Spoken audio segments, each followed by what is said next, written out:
Thank you so much. So I'm here again to talk about the food revolution going on in Sweden right now and how perhaps the same thing could happen everywhere. But I want to start with a brief update about the next generation of low carb.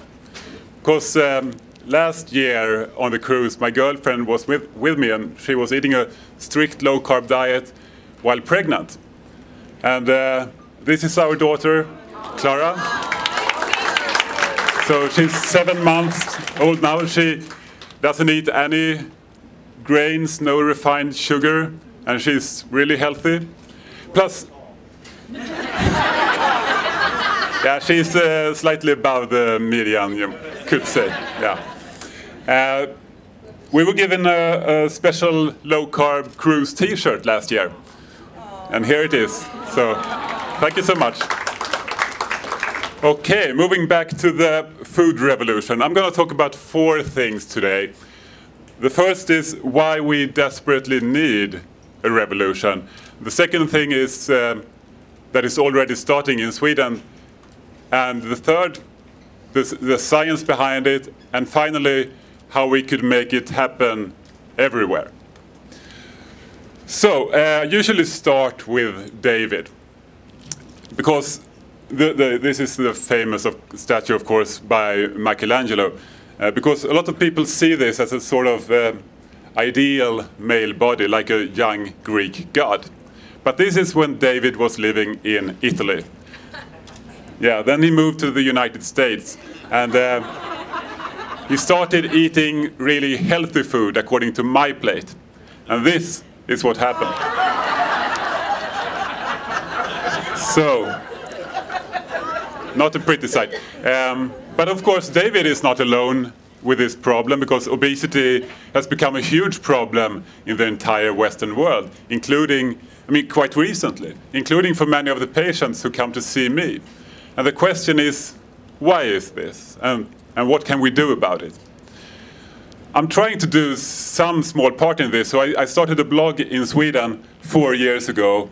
And this has been an interesting journey because I knew nothing about blogging when I started. But still, there were about 500 visits every day just a month later.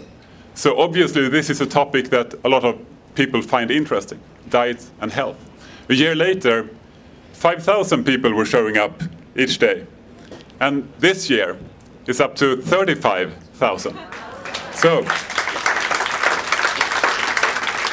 something big is happening in Sweden right now. And to understand why, we have to briefly go back in time a few million years. So this is a basic view of human evolution. And the only point I have with this is that it took millions of years. It takes a long time to change our bodies and change our genes. But the modern obesity epidemic, as you know, it didn't take millions of years. It took, well, most of it anyway, most of the epidemic, it took only 28 years. That's all. And how could this even be possible? I mean, obviously, something must have changed in the environment. This could not just be a genetic problem with everybody mutating at the same time, right? No. So something must have happened. And what happened back in 1984? Well, one thing that I find interesting is that a big campaign was launched to teach the American people to fear fat. Real food like eggs and bacon, meat, butter, everything with fat in it. And the idea was, as you know, that fat raises the cholesterol, so therefore it was supposed to give us heart disease. A largely unproven theory back then. But we did this anyway, sort of like an experiment. And I mean, I'm preaching to the choir here, but you know the problems, right? If you eat less fat, you will have to eat more carbohydrates if you don't want to be hungry all the time. And if you eat too much bad carbohydrates, your insulin will go up, and this can lead to obesity because it's the fat-storing hormone in our bodies. So let's see what did happen.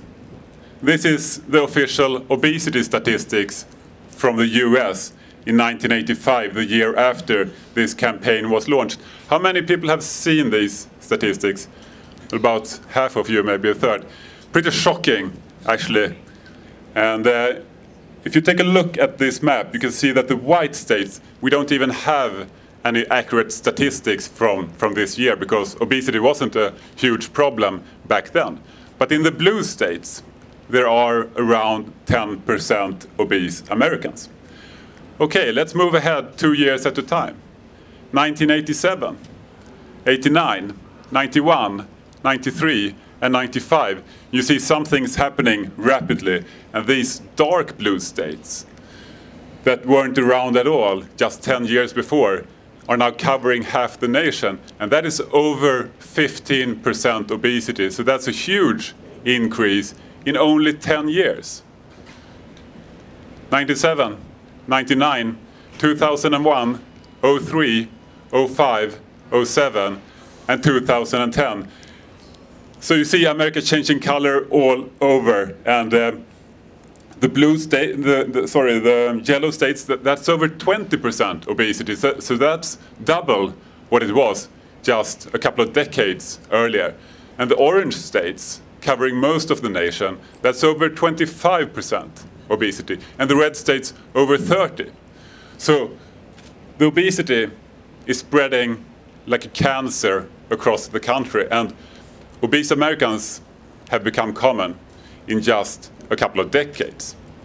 Unfortunately, this happens to kids too. So 3 times more obesity in less than 1 generation. This has got to be something that's changed in the environment. And this started right after we became afraid of fat and started eating more bad carbohydrates instead. And it gets even worse because obesity, it isn't just a cosmetic problem. It's strongly associated, as you know, with all kinds of Western diseases, heart disease, diabetes, even cancer. And here's where it gets really scary because it might be that the same thing that make people tend to gain weight could also be increasing all our risk for these other diseases.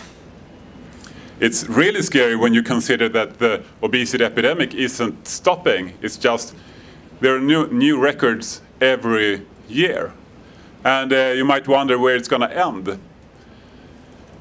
Well, some researchers have calculated that if the trend lines continue, if nothing happens, in the year 2048, every single American is going to be either obese or overweight.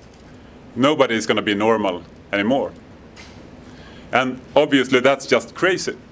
So something has got to be done to change this.